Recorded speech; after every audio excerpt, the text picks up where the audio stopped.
മൃതദേഹ പരിശോധനയ്ക്ക് ഹെലികോപ്റ്ററുകളും coast guard, navy, ships and aviation, air force എന്നിവരുടെ കോപ്റ്ററുകളാണ് പരിശോധന നടത്തുന്നത്. പോത്തുകല്ല് മുതൽ കടൽ തീരം വരെയുള്ള ചാലിയാറിലും തീരങ്ങളിലുമാണ് പരിശോധന.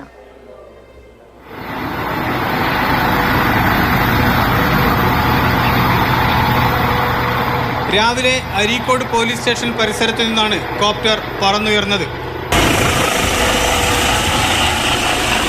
ഉരുൾപൊട്ടലിൽ രൂപം കൊണ്ട മൺതിട്ടകൾ, മരങ്ങളും മറ്റും അടിഞ്ഞുകൂടിയ തുരുത്തുകൾ, പുഴയുടെ വളവുകൾ, തിരിവുകൾ എന്നീ മേഖലകളെല്ലാം തന്നെ പരിശോധന നടത്തുകയാണ് ഹോപ്റ്ററിന്റെ പ്രധാന ലക്ഷ്യം. മൃതദേഹം അടിയാൻ സാധ്യതയുള്ള മേഖലകളാണ് ഇവ.